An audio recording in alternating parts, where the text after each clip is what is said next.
Sebentar lagi kita akan lebaran. Maka ada sunnah. Kalau dilakukan tinggi pahalanya. Kalau tidak dilakukan rendah nilainya meskipun lulus. Tapi lulus percobaan.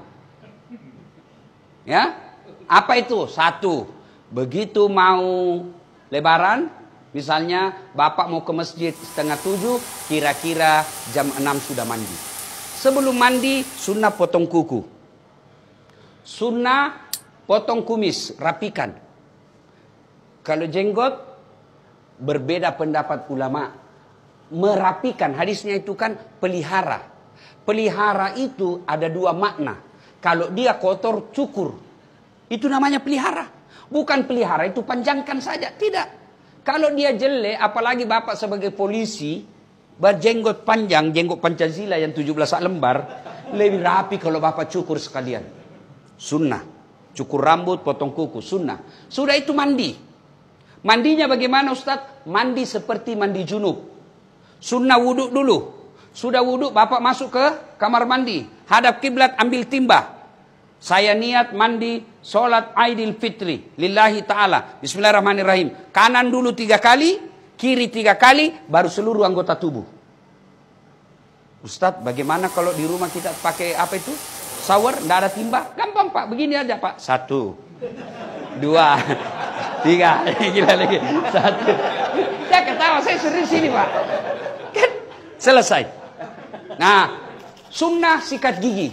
Sunnah pakai sabun. Semuanya Pak, cuci bersih-bersih. Termasuk alenya beliau yang mulia. Bersihkan itu Pak.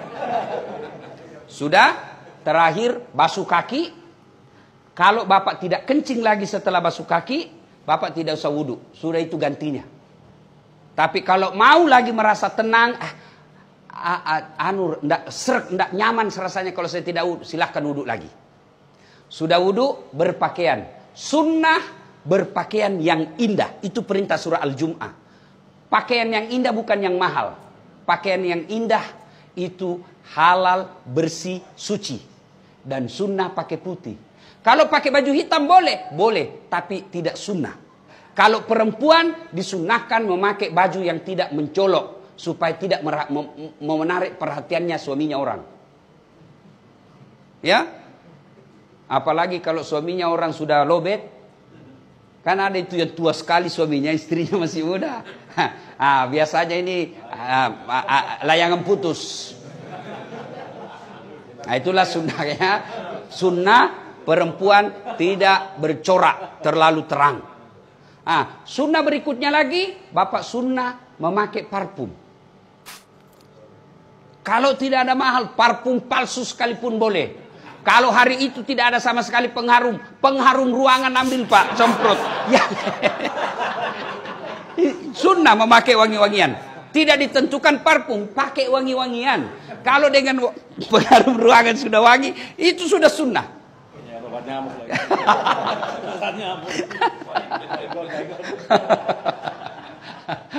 Sudah sunnah menuju ke lapang makan dulu. Sunnah itu bedanya Idul Kurban. Kalau Idul Kurban selesai Aid baru makan. Kalau Idul Fitri makan dulu. Untuk apa? Membuktikan bahwa hari kemarin sudah beda hari ini. Ya, karena kita sudah tidak puasa. Sudah menuju ke lapangan. Kalau dia dekat dan mampu dijangkau jalan kaki, sunnah jalan kaki. Tapi kalau dia jauh, Pak Kapolda di sini, mau lebaran di Mapolda, jam jalan kaki Pak, setengah mati Pak. Repot Pak, 11 kilo Pak. Begitu sudah sampai Pak, orang sudah bubar. Kalau dijangkau dengan jalan kaki, sunnah jalan kaki. Dan sepanjang jalan bertasbih, bertahmid dan bertahlil. Allahu Akbar, Allahu Akbar, Allahu Akbar. La ilaha illallah, Allahu Akbar, Allahu Akbar, walillahil hamd. Sampai di lapangan. Karena sunnah itu Pak di lapangan. Untuk membedakan hari raya dengan Jumat biasa. Maka disunnahkan lapangan. Nah, sampai di lapangan tidak ada sholat qabliyah. Tidak ada sholat sunnah. Langsung duduk. Sambil duduk memuji-muji Allah. Takbir, tahbil, takmid.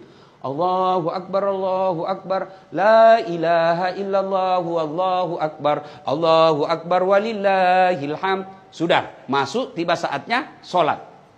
Sholat Idul Fitri. Niatnya tidak usah Bapak hafal. Begitu Bapak tinggalkan rumah, sudah ada pasti dalam hati, saya mau sholat Idul Fitri. Itulah niat, tidak mesti dilafazkan. Kalau Bapak mau ambil cara praktis, bilang saja begini. Tuhan, sholat sunnah Idul Fitri ya. Allahu Akbar. Boleh. Sudah takbiratul ihram, Allahu Akbar, belum dihitung. Baru baca subhanallah walhamdulillah wala ilaha illallah wallahu akbar. Allahu Akbar. Sampai 7 kali. Nah, sudah baca seterusnya seperti sholat. Kalau tidak hafal itu, diam saja, ikuti imam. Selesai. Selesai. Kemudian Idul Fitri ada khutbah.